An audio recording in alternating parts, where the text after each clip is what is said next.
بسم اللہ الرحمن الرحیم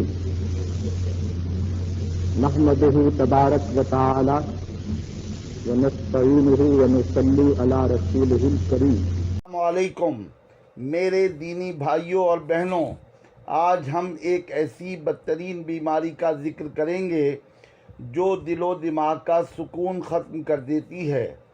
وہ جلن و حسد کی بیماری ہے۔ حسد پہلے انسان کا سکون چھینتا ہے اور آخر میں آخرت بھی۔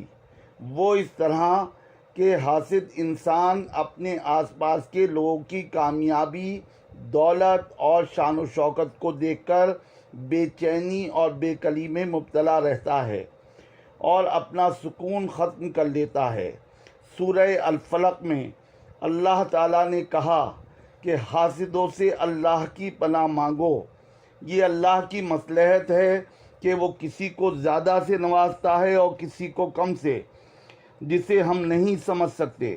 اور حاسد جب کسی کی نعمتوں سے جو اللہ تعالیٰ نے اس کو دی ہیں اس سے جب حسد کرتا ہے تو انڈائریکٹلی وہ رب کریم کے فیصلوں سے ناخوش ہوتا ہے۔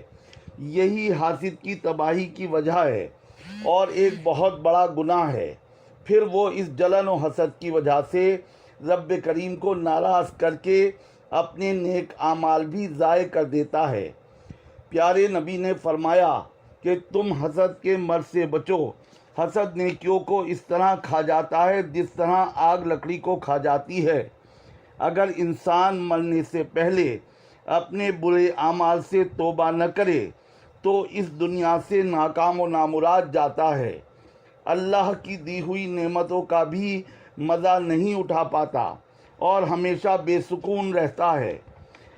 اس کے برعکس انسان پازیٹیو مثبت سوچ کے ساتھ اللہ سے وہ ساری نعمتیں مانگے جن سے رب نے اوروں کو نوازا ہے تو اس سے رحمان و رحیم خوش ہو کر اس کو بے پناہ نوازے گا۔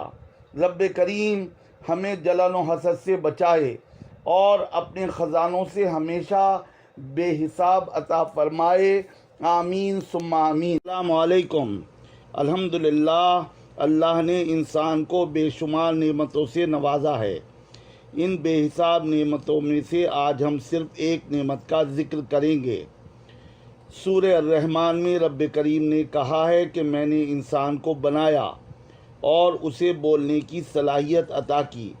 یہ زبان دیکھنے میں گوشت کا ایک چھوٹا سا ٹکڑا ہے، مگر اس کا استعمال انسان کو جنت میں بھی لے جا سکتا ہے اور جہنم میں بھی۔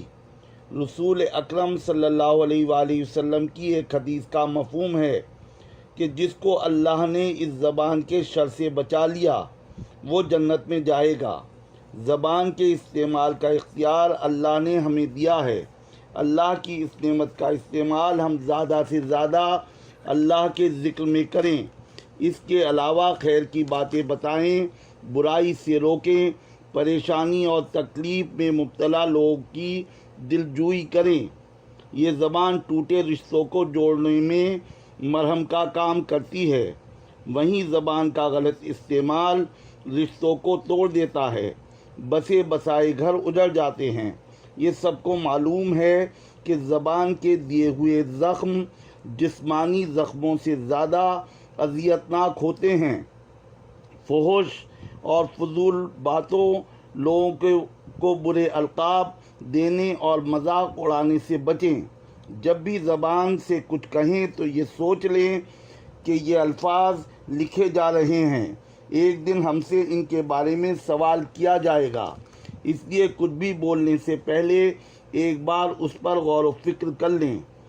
سیدنا علی رضی اللہ تعالیٰ عنہ کا قول ہے کہ جس کی زبان میں نرمی آ جائے اس کی محبت رب کریم پوری کائنات کے دل میں پیدا کر دیتے ہیں۔